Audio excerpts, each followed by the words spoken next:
Good evening. What is up? It is the Beast of the East podcast on the Believe Podcast Network. Also coming to you on Willis Digital Media, home of the Pomcast. We are hoping you're having a Georgia Bulldogs, Kentucky Wildcat, Tennessee Volunteer type of Monday, not a John Gruden type of Monday. It is the Beast of the East. I'm Corey Burton. Joining me is Craig Ladd. Craig, this is my last episode. I'm going to be the head coach of the Las Vegas Raiders after this week. Hey, what's up, man? Hey, why not throw your hat in the ring? Wouldn't I hurt. might as well. Wouldn't hurt. What's the worst they can tell me? No. You don't have any skeletons in your closet.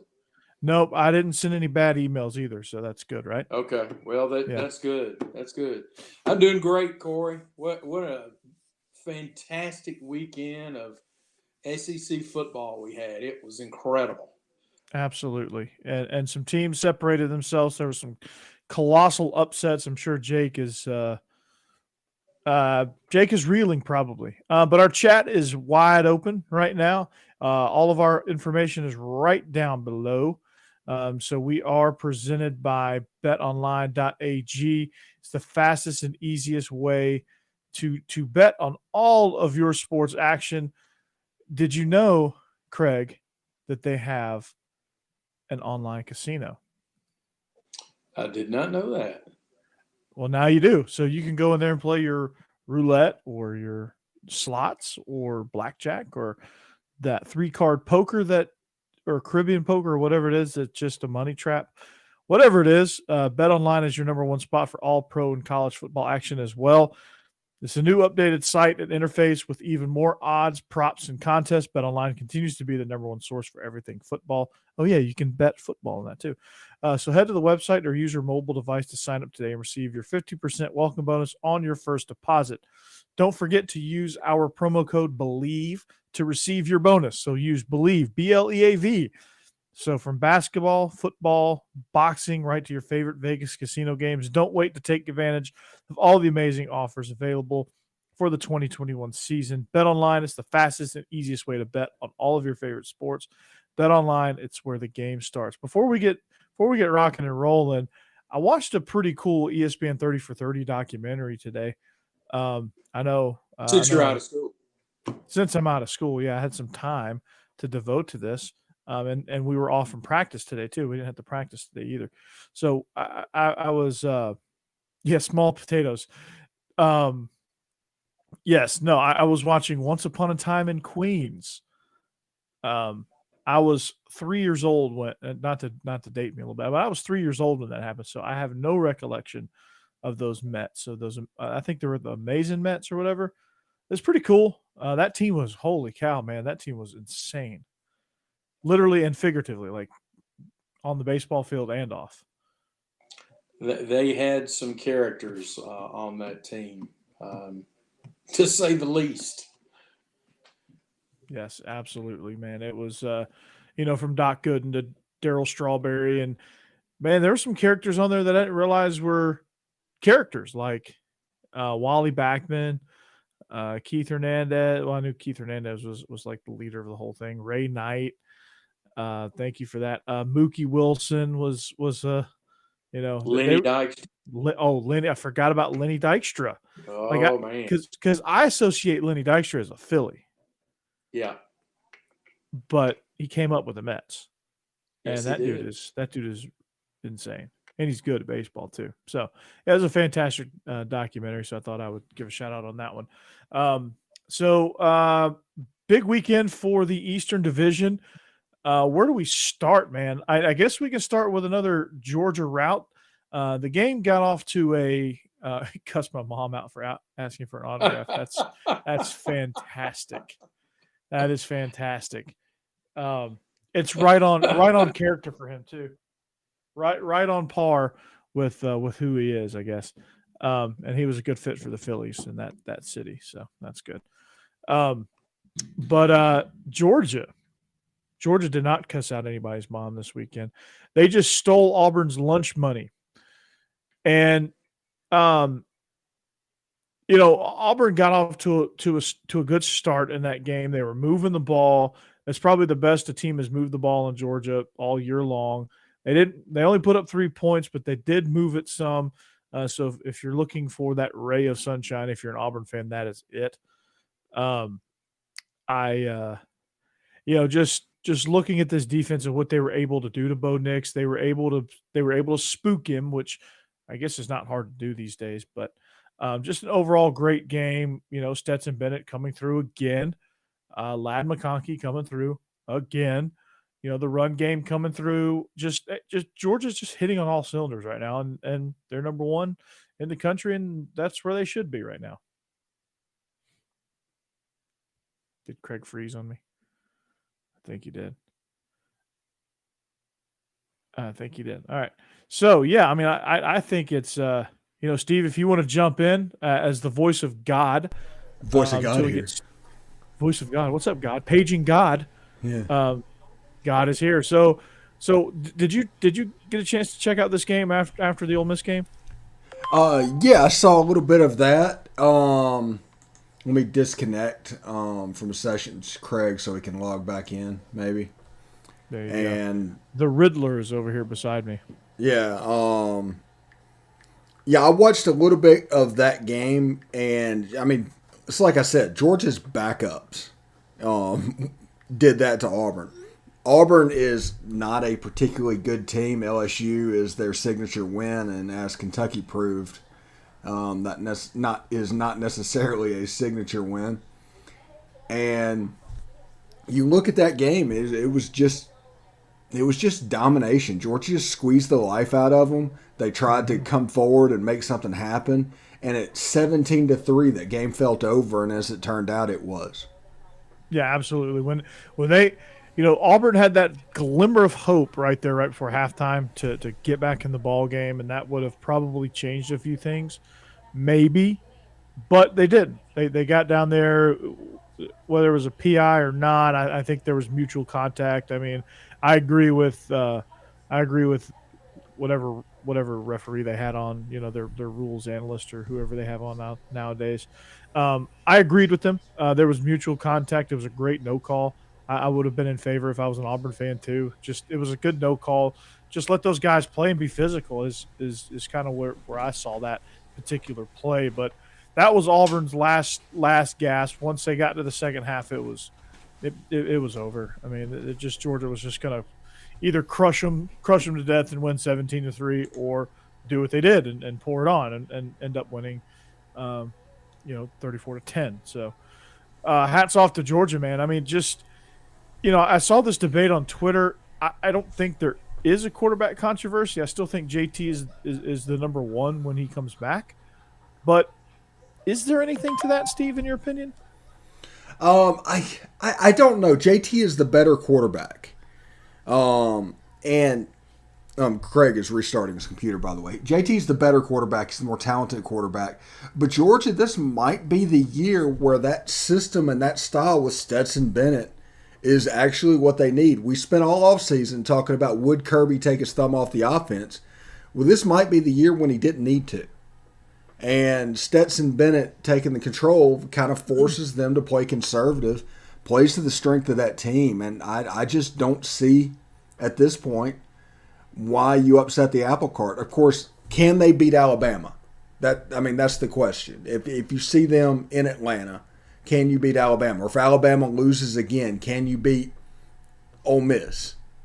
That's the question with Stetson. You're going to have to have the You're going to have the better thrower. I mean, Stetson has proved that he can't beat Alabama. I mean, he proved that. I mean, he took him to the brink. He was the only quarterback that led Alabama after halftime. But you saw his limitations play out in the second half of that game. And when Bama really shut down the run game and Georgia couldn't, and they squeezed the life out of that, Georgia couldn't do anything. And Stetson Bennett was limited as a passer. JT Daniels is not. And JT Daniels is electric through the air. I think his – obviously you're going to have some limitations as far as pocket mobility and things like that. But, JT Daniels is getting the ball out of his hand a little bit quicker this year. I think some receivers are stepping up and doing all the right things. So, when you have all those things considered, you got to put the total package together. And what Stetson's really good at, JT's not. And what JT's really good at, Stetson is not as good. So but they both bring a dynamic to this offense that just clicks. It's not like JT was playing bad when he got hurt. I mean, JT Daniels threw 3 touchdown passes with a strained labor, or no, with a strained lat, not a labor, but a lat. He did some things. He played against Clemson with a strained oblique. I mean, he hadn't been playing healthy, and he's been making some throws that have been impressive. And so I agree. I mean, he is your number one guy if he's healthy. If he's not, Stetson can let Stetson ride with it. It's as easy as that. Yeah, and Kentucky is going to be a big game for Georgia, Mm-hmm. and there will not be a Super Bowl for another team the way that Georgia is going to be for the Super Bowl this year. I think Georgia needs to be prepared for that. If you can get through They're that, always prepared for that. I mean, that rivalry, that matchup, that atmosphere. If you come out flat there, you're just not going to win ever. Like, you're not going to win anything. I mean, the years that Georgia's come out flat in that game, it's usually been on the heels of like an 8-4 season where it's just pitiful. Last year, Florida just had a good game plan against them last year.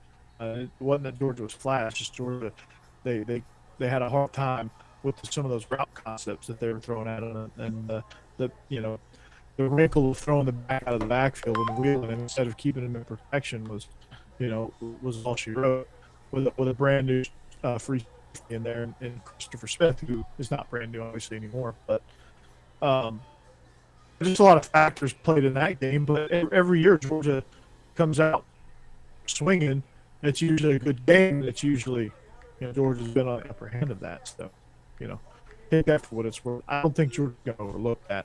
This team just has something about it. Like, they're not going to overlook anything. yeah, and it's this looks like a team on a mission. And now that Alabama has lost, as long as they can just hold serve, they're the team that if Alabama can do something, and beat them in the SEC championship game, they still have a chance to go to the playoff. While vice versa, if Alabama loses to Georgia, if they got to the SEC championship game, Alabama's out. It's done. They're going to a New Year's Six bowl, and I have no idea what's going on with Craig right now. It's just a black screen at the moment. I guess he needs to check his connections because I guess so. there's something going on with that. But I'm keeping a tune on of that as well. Absolutely. Whenever Craig comes back up. It was a fun weekend for college football. I mean, you look at all the games; they were all absolutely amazing games. And you looked at the 1-10 game that was really entertaining. The one we picked on After Dark with Iowa Penn State. That one was a really fun one. But you look at Kentucky. Just was that the nail of the coffin for Edo in that game? I mean, they just dismantled them.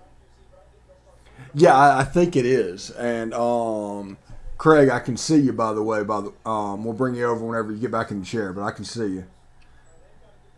Awesome. Craig is on his way back, but Will Levis accounted for 5 touchdowns, Steve. Yeah. They Kentucky finally had that game where the offense clicked. Now the offense just looked like a better version of what it was last year, but the offense actually clicked moving forward. And we have a little bit of Craig Ladd. So if we do that right there, we'll see. There he is. He's all back. Hey. Auburn Mafia, man. It's a real thing. I was just about to say that. Auburn Kurt must Mafia be got you. here. Kurt Yeah, Page must be in the area. He is in the area. He is zipping all the bandwidth in Middle Tennessee. So, but yeah, it's always messing up, Jake. I don't know what it is. Late night in Tennessee, I guess the internet signals just, I don't know what they do. They do crazy things. But Craig, we were talking about Will Levis and his 5 touchdowns against LSU. And just how good they looked coming out of that game. I mean, the offense finally got some things going. Finally looked like it was a coherent offense. Yeah, I mean, guys, if you told me at the beginning of the year that Kentucky would beat LSU by 3 touchdowns. There's no way I would believe that would happen. But they did. They dominated. Levis had a heck of a game. He was 14 of 17 through the air, rushed for 75 yards. He was just outstanding. And, you got to hand it to Kentucky. I thought they may have a little bit of a letdown in this game, considering such a huge win over Florida, but that was not the case at all. They look really good. Yeah, absolutely. And they're a hungry ball club, and it's they were a team that was just searching for something to work offensively, searching for that click moment. But yeah, I know it's not surprising that the team found themselves against Coach O. That seems to happen these days, but it's good for them. I think they've got their identity. They're obviously a run first team and predicating on play action, but I just think it's good to finally see that things are starting to sink in there. And defensively, man, they're just they're rolling a little bit, and so they're getting a little confidence. And game day is going to be there this week, and we'll get to that here in just a minute. But it's good to see a good Kentucky team. I think they're holding up to our predictions, Jay Boy's predictions. And here we go. So, yeah. Also, Craig, your Vols, man. What do you think about that? Well, again, I was surprised at the start, but maybe I shouldn't be. Their 2 SEC wins, they've outscored their opponents 56-3 in the first quarter. They just seem to jump out and right off the bat and just take control of the game, and it's exactly what they did. Just like they did against Missouri, they did the same thing against South Carolina. It's pretty amazing. I was looking at some of their stats. They've almost doubled rushing yardage gained versus allowed, and if you can do that, Corey, you're going to win a lot of football games. Yeah, I mean, just jumping up early on people really kind of gives you that early momentum. And Tennessee's done a good job the last 2 weeks of not relenting that momentum for the most part. I know teams are going to have their moments in the SEC, but I mean, this is a huge win for them. It's a winning streak. They gain a little bit more confidence. Some of their depth is turning into quality depth. So just style of play, man. I just keep going back to that. Just watching them, it's just yeah, it's tough on defenses, but when you get that thing going, man, your defense is fired up. They don't lose any energy. So, yeah, I know it's Missouri and South Carolina. I get that, but they are members of the Southeastern Conference at the end of the day. So you beat up on 2 members of the Southeastern Conference the way you just did. That's got to build confidence. I don't care how down South Carolina is. I don't care how much of a tank job Missouri is turning into. Those are 2 quality. Like Missouri and South Carolina would probably win the ACC. Let's just throw that out there. It's not. I mean, yeah, in comparison to the rest of the conference, they're bad. I get it, but you stick those 2 teams in the Big 12. Like Missouri's probably the Big 12 champs. I don't know. After Oklahoma made the quarterback switch, they became a completely different team. So maybe not. But I guarantee you, Tennessee could go out and win the Pac-12 right now. That's for sure. Yeah, Miami plays North Carolina in the Oh my God! Like North Carolina got beat down by FSU. Like that's just pitiful. Like how pitiful is that? Because FSU is like a JV team right now. How pitiful is that? It's awful. So there you go. Well, you're going to talk about. I'll say this about Tennessee too. I am equally impressed by the way they've played on defense. Mm-hmm. They seem to really fly to the ball. They're in much better position this year versus last. I saw last year way too many wide receivers just running wide open. They're in position. You're going to give up passes, passing plays. That's just the way it is. But they are in position to make the hit, make the tackle. And then, really, they have been outstanding against the run. Nobody's been able to really run the ball on them this entire year. And, they were missing several starters off that defense last week. And, had guys step up. The Turnage kid, a freshman, had a great game. I think he ended up being SEC Defensive Player of the Week. It was an incredible game. So, missing guys, but they were able to step up. I think today it came out, I think in the press conference, that Juwan Mitchell, the middle linebacker who transferred in from Texas, is out for the year. So that's he's out. But, I think Banks and Beasley have played well in that position. The thing is, Corey, they are thin, really thin in certain positions and can't afford to have injuries there. I know they want to have Jabari Small back for this game against Ole Miss. It's imperative that he come back for them. I think Whitehead has done a good job as a backup, but he doesn't have the. He's not Jabari Small Small. has. Yeah, Evans is fine. I think he plays last week. If that game was close, he comes back in. But I think they really could use Small being back into the being able to play in that rotation for them to absolutely play. To have a chance at beating Ole Miss, which I think is going to be a really good ball game. I think it will be. I think, Jake says Tennessee rolls Ole Miss. Just kidding, of course, with an emoji. You see, Jake is using emojis now. This is dangerous. But no, in all seriousness, like ever since Heupel realized that Hendon Hooker was the answer, Hooker has been that. I guess the thing that brought everything, all the whole offense together, like with Joe Milton, Steve's favorite joke. I'm going to use Steve's favorite joke. If you need Joe Milton to throw it 40 yards, he can throw it 40 yards. If you need him to throw it 20, he will throw it 40 yards. I just never understood the Joe Milton move. I was about to call him Mitchell. But when they brought in Hendon Hooker, Hooker's more of a complete quarterback. First of all, he has some sort of it factor that. He just steps in the huddle and immediately those guys just perk up and they play above their head. Like Tennessee is razor thin on their depth, but they don't play like it.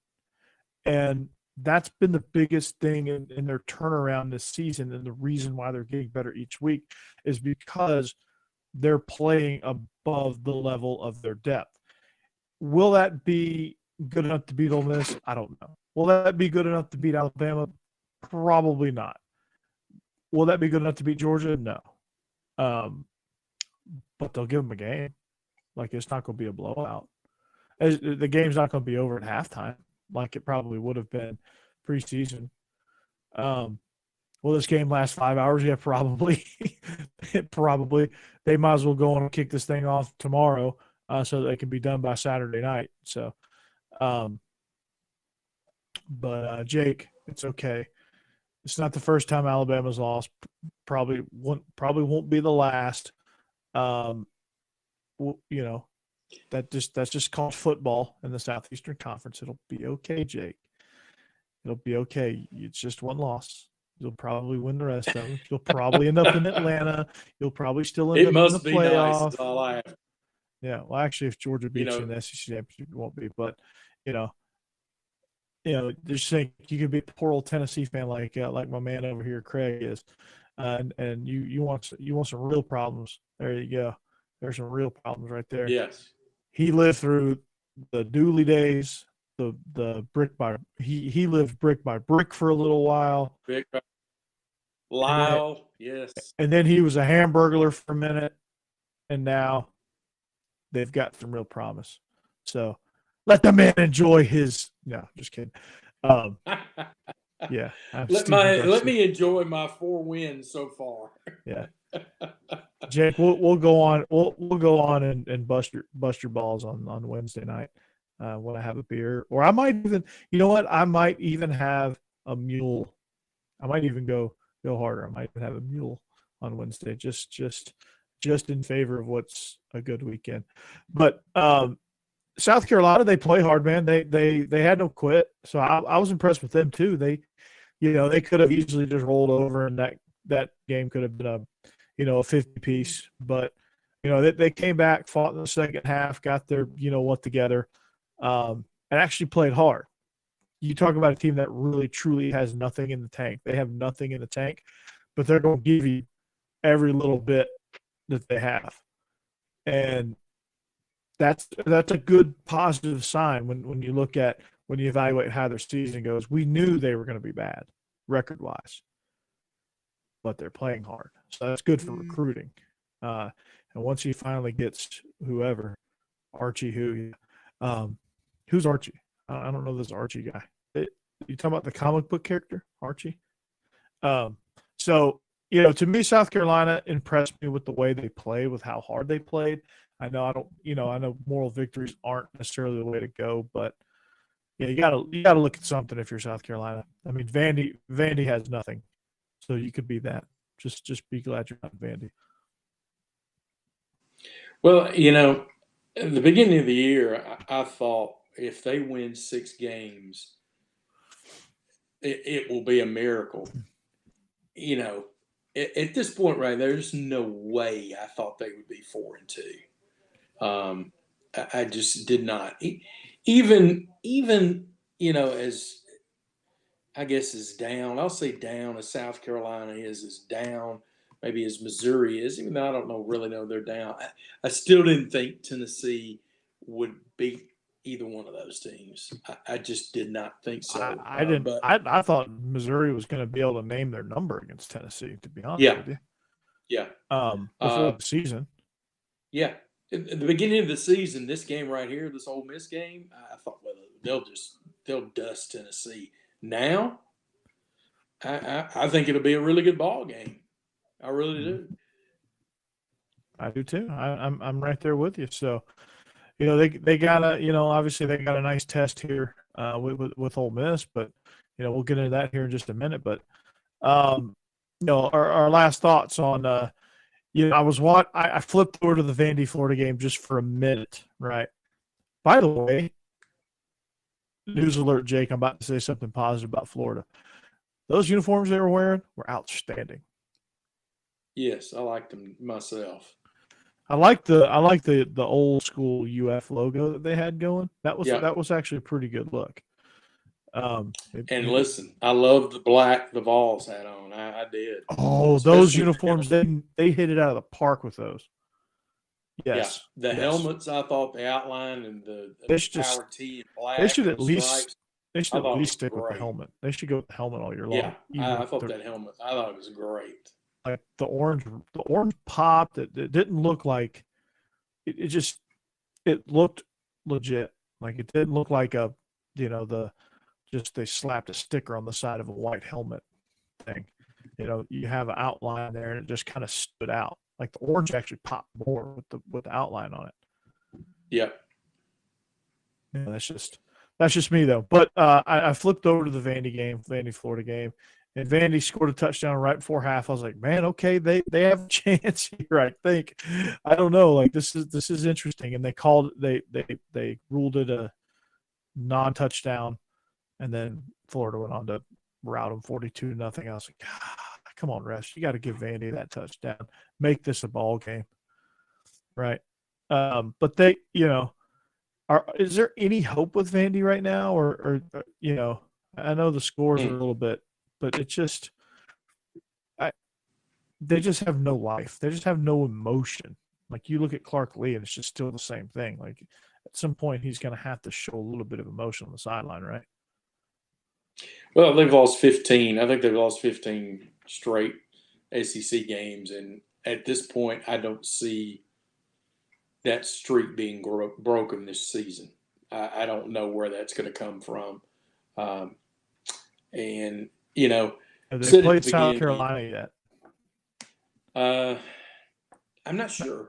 I mean, that game could be a rout too. If that game's a rout, that's your best chance at a conference win in South Carolina. Yeah.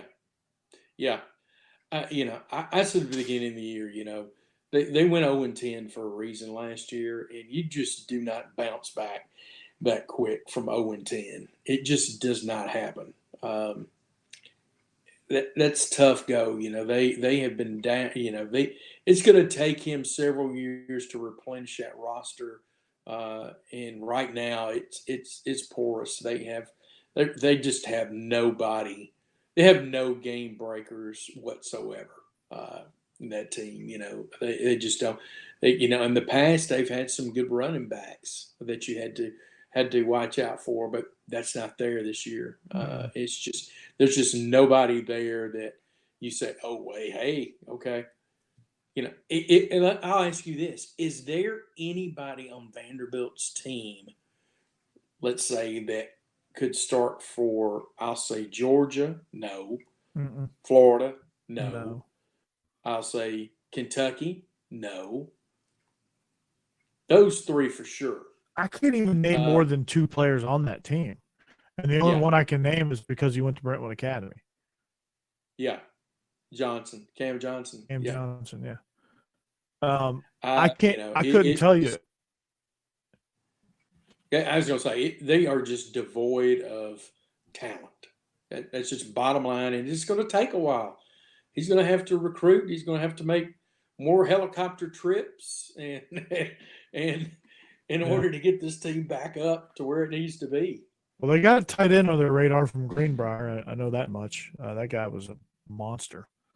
I mean, I'm sure we made him look really good, but yeah, they're going to have to be patient. But then again, he's going to have to inject some excitement into this program. I mean, his sideline demeanor and the way he kind of runs his program is going to have to lend itself to that. I mean, he can't just sit back and look lifeless on the sideline. Nobody's going to want to come play for that, And I know that seems trivial, but like, would you want to look over and wonder if your coach is dead or alive after you do something good or bad?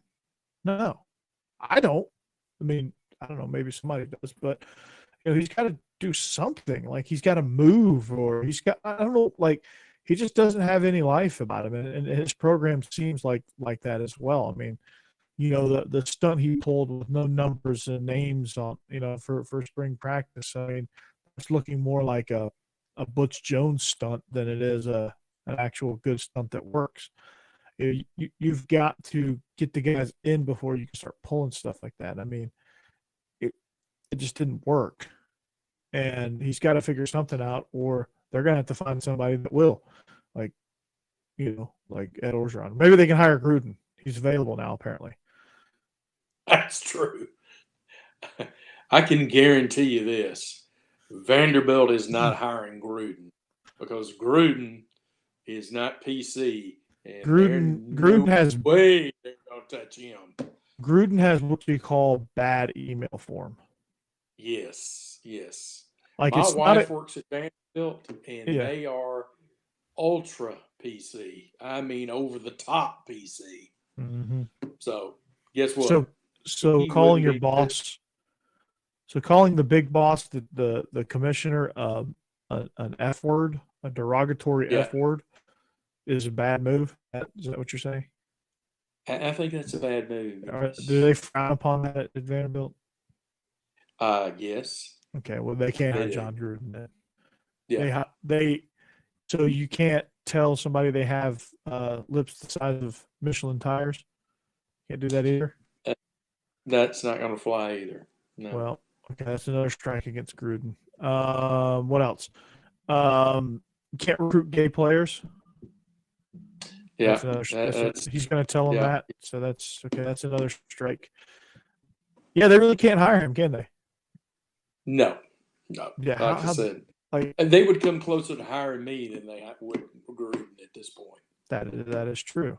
But good on Mark Davis for making a decisive move there, and just cutting bait on that. And so, I never thought I'd tell the owner of the Raiders good job on a move, but there you go. Good job on that move. He got the Hunter Renfrow thing right, and he got the John Gruden thing right. So there you go. Mark Davis, good job.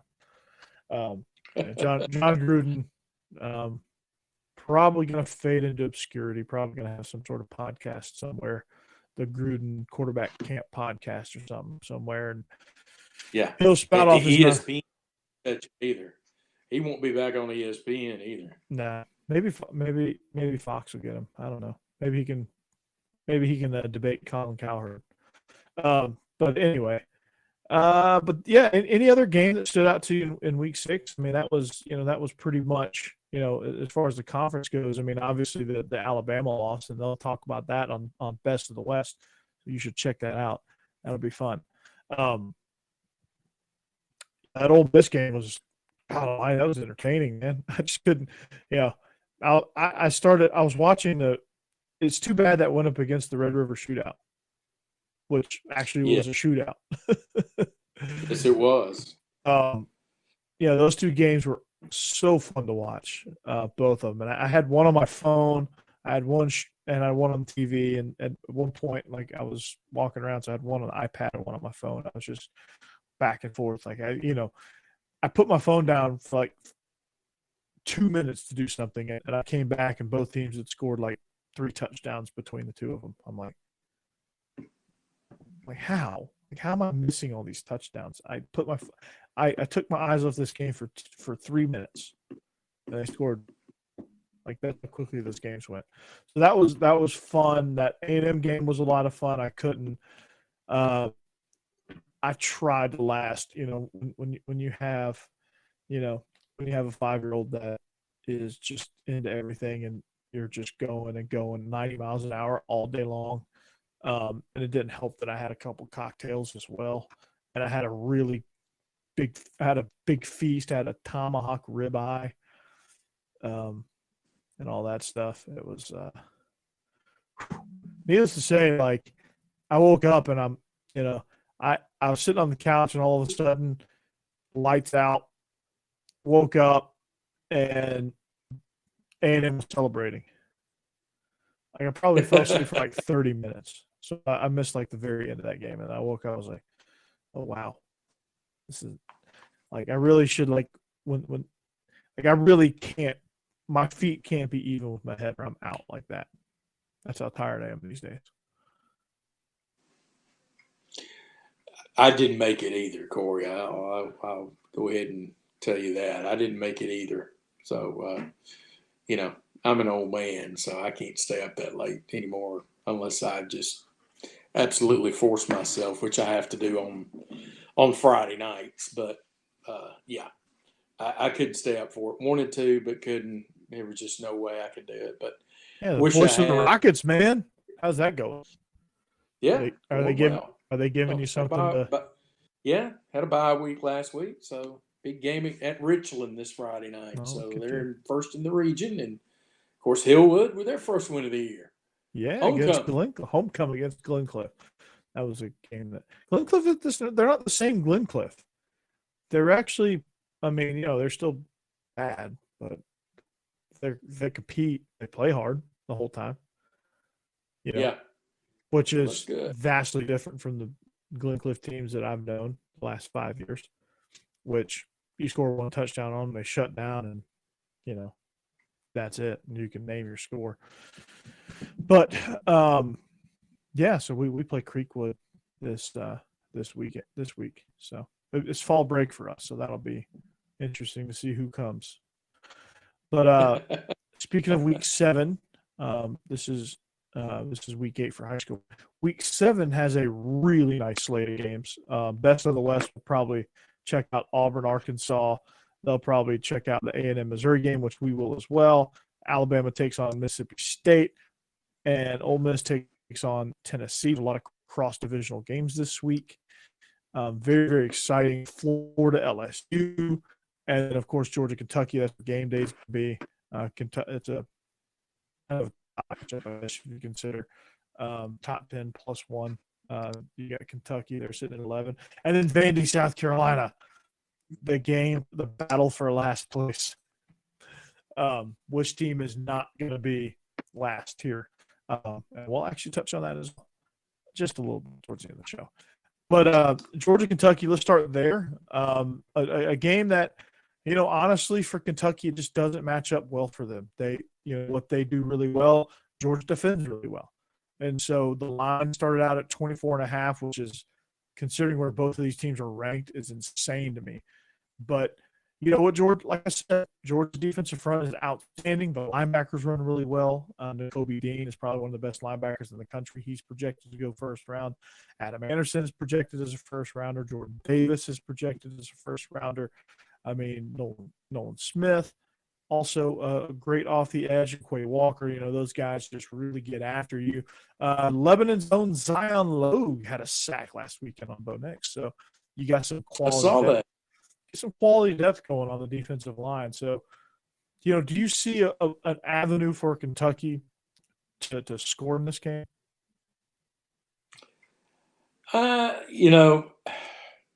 Obviously they're going to try to run the ball. That's what they do best. But Levis has proven, like last week, that he's equally adept at throwing the ball as well as running the ball.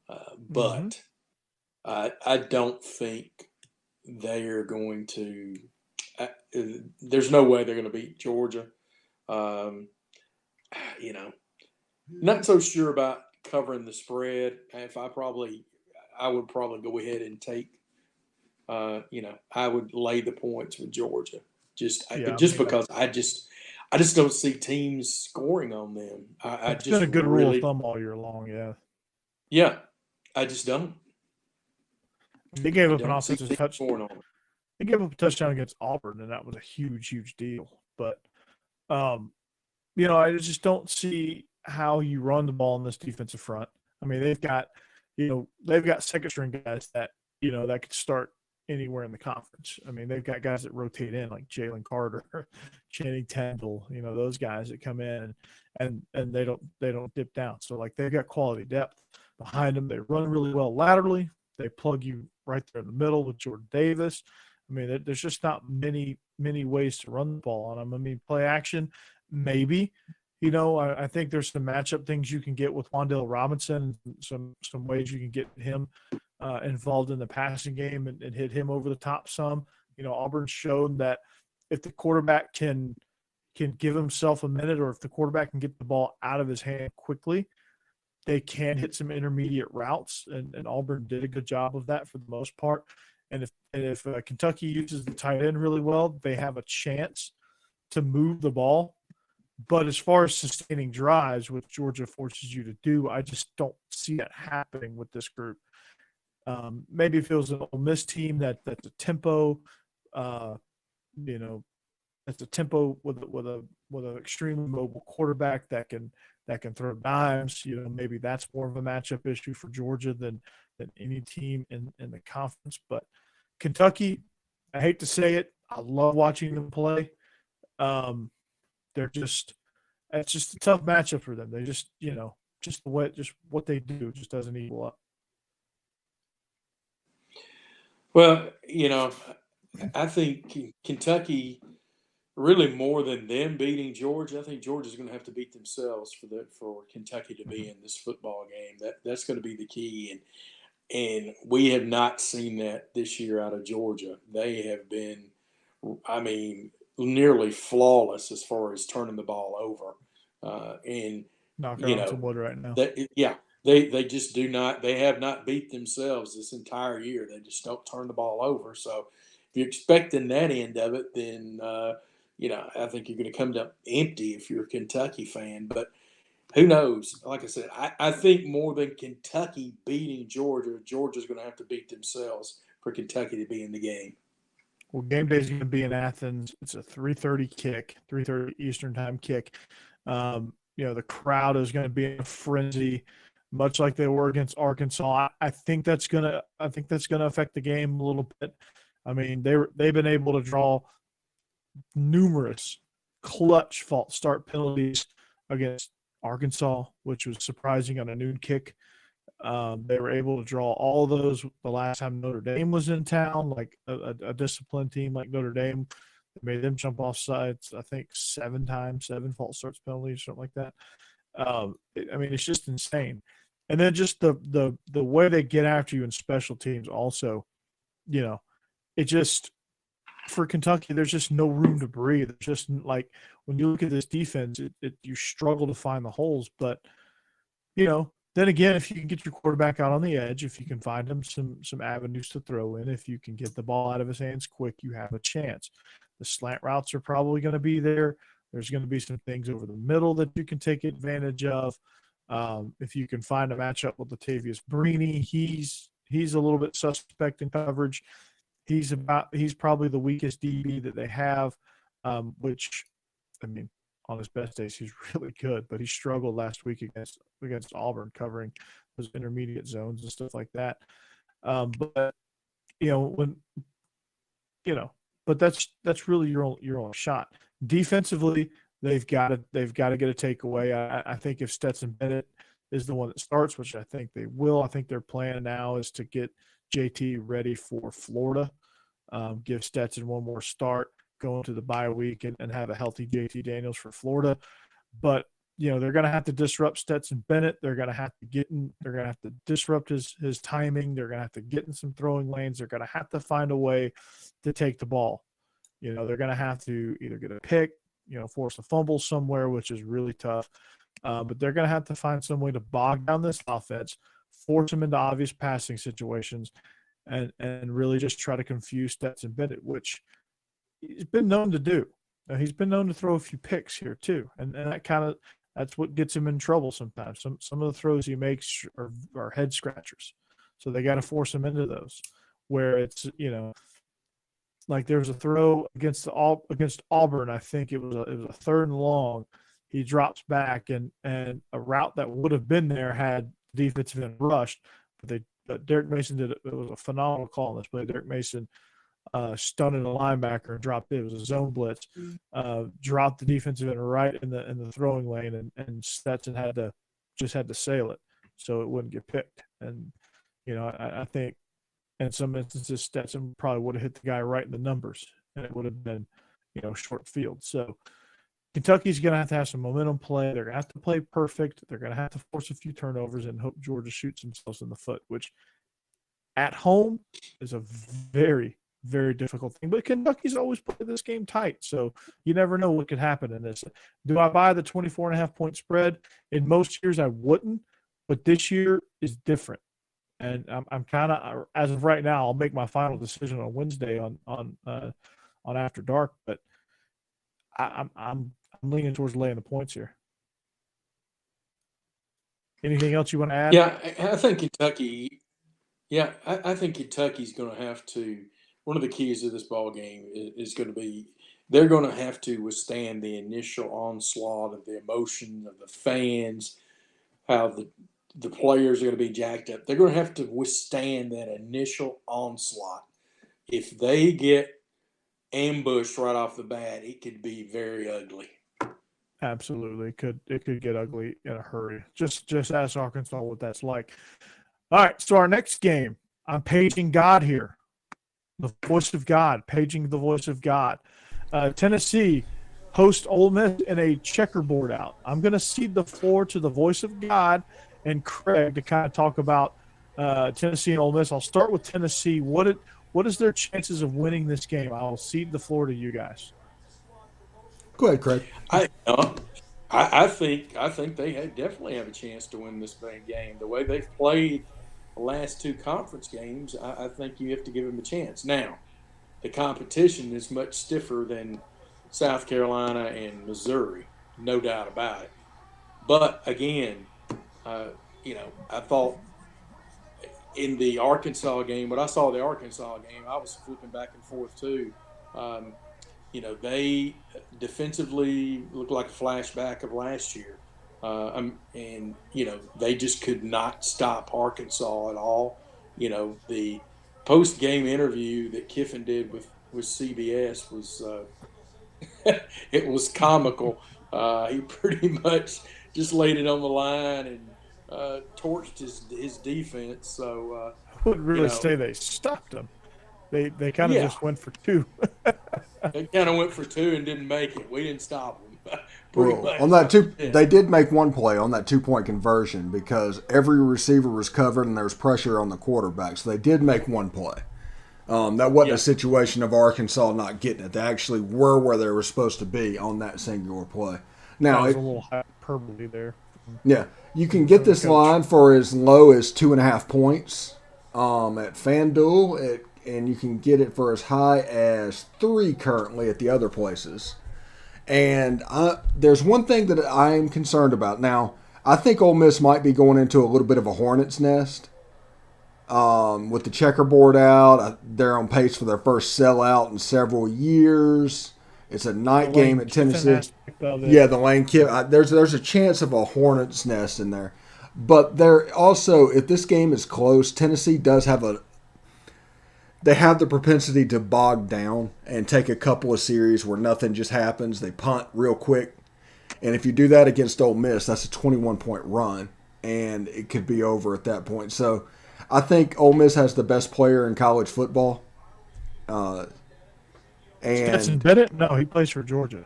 no, Matt Corral is the best player in college football. But I don't know if that defense, if they're going to be able to recover, because last week was because a lot of people don't realize, they just know that Arkansas runs the ball and Ole Miss has Matt Corral, but those two teams are mirror images of each other. To the style defense they play, to the offensive systems, they know all the weak points. Kendall Briles knows exactly what to do to give that defense problems. And the same thing happened for Jeff Levy and Lane Kiffin. So all of a sudden you got Arkansas giving up 300. I think both teams ran for over 300 yards, and it was a ridiculous game. But I'm looking forward to this. I was watching that game, Steve, going, man, it's like these two teams know each other, and really they do. And it's kind of funny, but it's just like, people are like quick to say, oh, yeah, Ole Miss, they're frauds. They're not good at defense. No, they're just – Arkansas just knows how to attack that defense because that's what they go against in practice all camp long. In that 3-2-6 defense, they are really weak off tackle. That is the weak point of that defense. So it is imperative for box safeties to make plays. Now, our best box safety has been hurt for about 2 weeks. So we had a converted cornerback play in that position on the other side, a true freshman.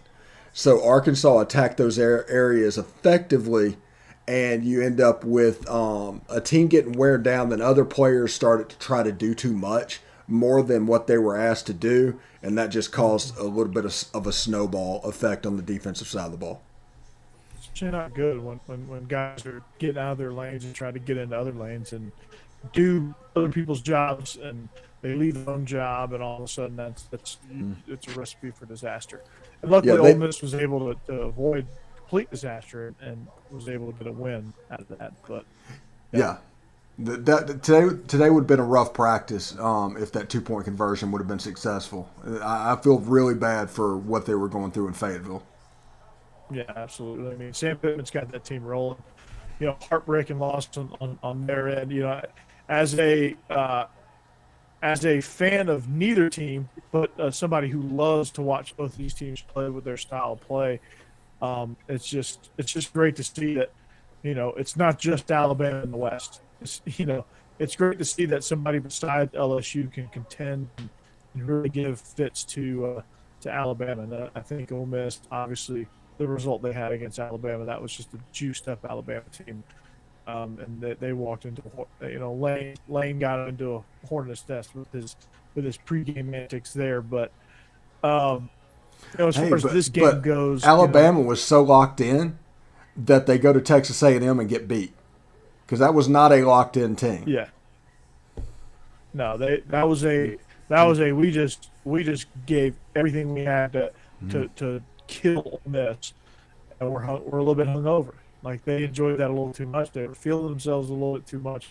Like, at some point, every team that's like that is going to fall. Like, every team that's feeling themselves a little bit is going to fall. Texas was feeling themselves a little bit late in that game. They were thinking, yeah, man, they pulled Rattler, and, not knowing that pulling Rattler was the best thing Oklahoma could have done. They're sitting there riding high, and next thing you know, they're flying home to Austin or driving home or whatever with a loss. So,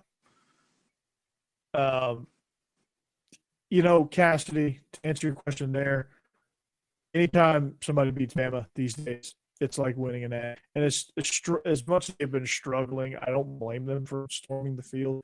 They upset the number one team in the country, a team that just has been wearing them out ever ever since they joined the conference, minus the Manziel year. But a team that's just been destroying them year in and year out. A team that's just annihilated Jimbo Fisher since he's gotten there. To finally get that win, it is kind of almost like an natty. Now, too bad Texas A&M's season was already in the crapper, but yeah, I certainly don't blame them for that. I think any team in that situation probably would have stormed the field. That's where Alabama is as a program. Teams are going to storm the field when they beat you. It's just how it is. It's kind of like when USC was on top of their game and they got upset by Oregon State in their kind of run of utter dominance in the Pac-12. They stormed the field. When Florida State lost its first ACC game in like 1998, Virginia stormed the field, or 97, whatever it was when they had the Barber twins. I can't remember the year. Steve, you can help me out with Hey, as a college student, 1982, I stormed the field when Tennessee beat Alabama.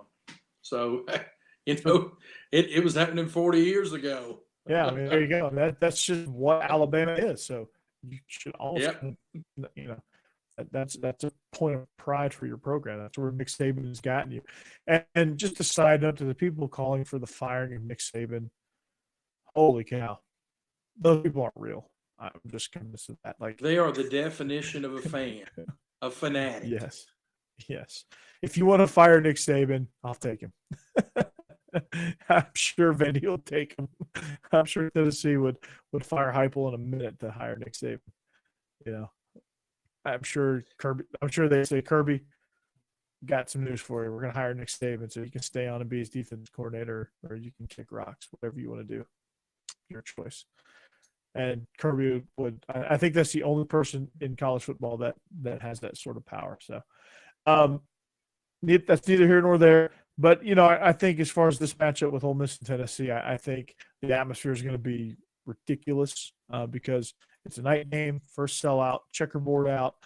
I think with the whole Lane Kiffin aspect of the story, I think that's going to add some more fuel to this fire. But this fire will only burn for so long because I think this is going to be a depth thing. I think Tennessee's going to have a really hard time defending Matt Corral in this offense.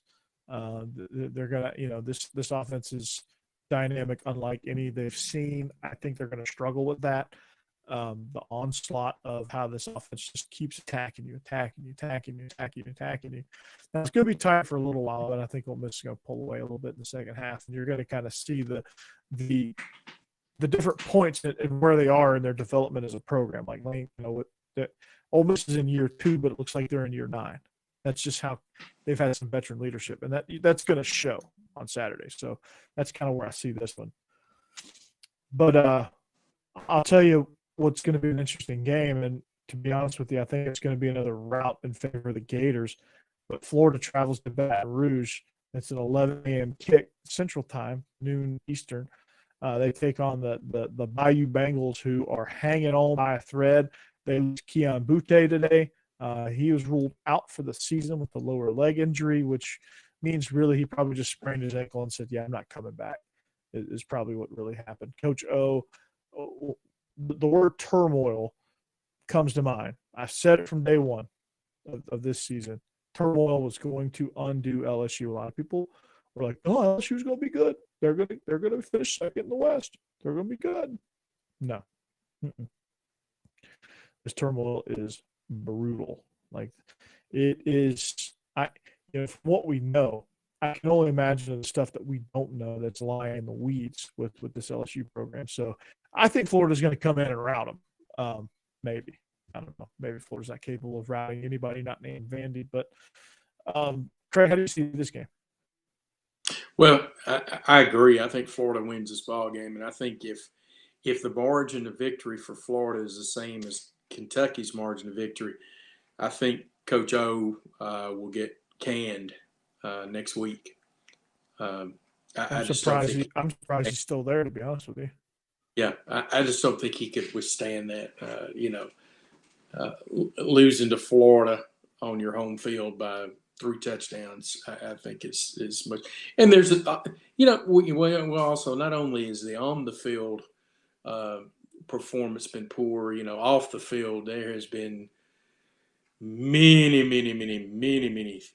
things go wrong there too. And different Really, types of things like yeah, academic scandals, Urban Meyer type situations where he's like caught with co-eds and stuff. I mean, it's just all kind of like, telling prank callers he's going to throw them in the bayou, feed them to the gators, just stuff like that. Like he's going after reporters. So you're starting to see it unravel for he's going after reporters now, which is, it's the first sign of the dam breaking. It's going to break. It's not a matter of if at this point.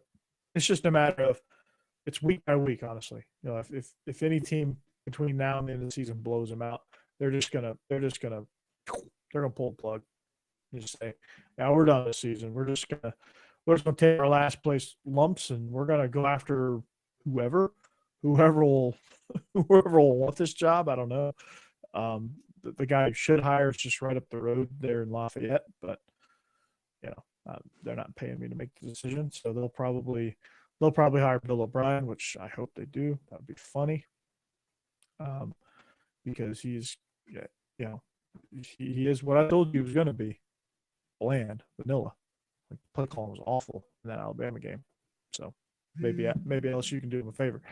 But I see this. It's a 10-point spread in Florida's favor. I think that's going to be doubled up. And I think Coach O is going to be gone. But our last game on the slate, and Craig, I will announce your picks on SEC After Dark when they become locked in and official. Vanderbilt, South Carolina. This is going to actually be kind of fun. It's a 3 p.m. SEC Network kick. Obviously, I won't be watching it because Georgia will be on at the same exact time. I rarely flip over to other games when Georgia's on. That's just kind of what I do. But this will be a fun one to keep an eye on because it's going to tell us one of two things. A, is South Carolina a viable team? And if they are, they're 18.5-point favorites, which tells you a lot. If they can cover that spread, I'll start to believe that South Carolina, they just need a few pieces and they're going to be okay. If for whatever reason Vandy wants to come back to life, they have a chance right here to snap that conference losing streak. Can they do it? Is it possible, Craig? I just part of me wants to take those points. Never. With Vanderbilt, part of me does, and part of me doesn't. I haven't seen anything that tells me that Vanderbilt's going to score any points. They struggled against an awful UConn team that, ended up losing. They had a last-second field goal to beat them. Yeah, to beat them. And then of course you talk about the ETSU loss, but ETSU is 6-0, so maybe that loss doesn't look too bad anymore. But anyway, I just don't see Vanderbilt scoring. I just don't see them scoring 21 points in this game. I really don't, which lends me to want to take South Carolina, but I'm shaky in giving up 18.5 points with South Carolina too. Yeah, to me, I think South Carolina is going to score 28 points. It's just a matter of whether or not we think, Vanderbilt can score 2 touchdowns or just 10 points. If they score 10 points, I think they have a chance to cover. Are they going to win? No. They just, when you talk about a team that has nothing, they have nothing. They barely had enough in the tank to beat UConn, which I think there's a few high schools out there that could probably beat UConn. Like, I guarantee you they would lose to IMD. It's not really much of they would lose to Bishop Gorman. UConn is awful. Vanderbilt might be worse. I don't know if they're Kansas level bad. Kansas is horrendous. But they do have the right coach in Kansas. That guy talking about project. That guy's got a project. Lance Leopold. But he is the right guy for that job. So, to me, I'm laying the points as of right now. on a Monday evening. I'm laying the points here with South Carolina. I just think they're going to get it done. They do well enough. They have enough of a vertical threat. Vandy's not going to be able to cover Josh Vann. It's just not going to happen. They're going to hit some deep shots on him, and they're going to run it up like they have been, And Kevin Harris is going to get involved. I mean, you're going to see some numbers, and I don't know that South Carolina's going to score 62 points or even 40 points like Florida did, but they're going to score a little bit, and they're going to put it on Vandy. It's just a matter of, can Vandy get themselves in the scoring column? Can they just get anything going? And if Vandy can somehow find a way to win this game, there's going to be some hope. But right now, there's just not much hope. No, I agree with you. Like I said, I'm a little shaky with taking South Carolina and laying that many points, but I'm definitely going to do that. Don't feel as strong about that as I did last week with Florida, as I did with Georgia, laying all those points. Don't have the confidence in South Carolina, but I just think Vanderbilt's that bad, and they're playing at South Carolina. South Carolina, they're begging for a conference win themselves. Mm-hmm. They're looking for one. They've been competitive, at least. They've put up some fights. I know the scores sometimes don't always lend themselves to that, but they've had some moments where Tennessee dips on them early, and they come back and they make it an interesting game until Tennessee puts them away. Against Georgia, they were one of the few teams to actually put the ball in the end zone against Georgia. I mean, it seems very trivial, but that's quite, when you look back on the season, that's going to be that's going to end up being a trivia question, just so you know. And if I'm South Carolina, I'm obviously you're never pleased with going one win in the conference, but I like what I see out of the South Carolina team. Hopefully they can hit it on the recruiting trail. So, but Craig, that's going to do it for us, man. We've had a really nice show. We've got to watch what we say about Auburn, because the Auburn Mafia will come and cut our internet, and they'll make it bad. They will steal all of my AOL discs. They will make me even get out of 56K mode. So, but other than that, man, it's been a really fun show. If you want to follow us, hit that social information right down there. Follow us on Twitter, Instagram. Come check us out on Facebook as well. YouTube, subscribe to us on YouTube. Hit that bell.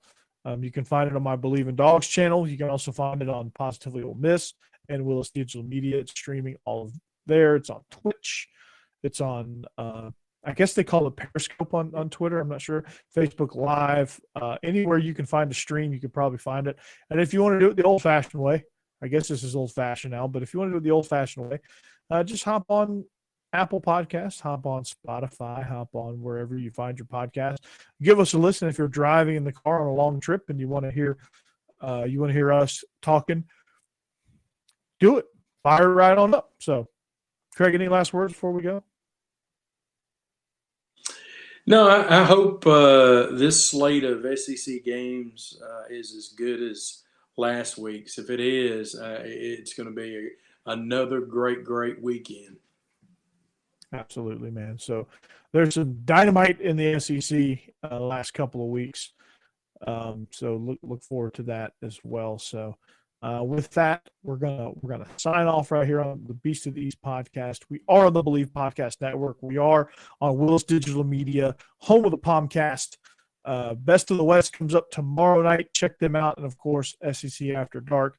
And on Thursday, Believe in Georgia Dogs. We host Vinny Hardy of the Believe in Kentucky podcast on our show to get ready for that matchup as well. So we want to thank you for listening. However you're listening or watching, we thank you for being a part of what we do. The chat, as always, is blazing. So if you want to get in on the next episode, just hit us up on the chat wherever you stream, and we'll be happy to get you involved in the show. But for Craig, I'm Corey Burton. This is the Beast of the East podcast presented by Bet Online. We hope you have a great week and an even better weekend. Go Dogs.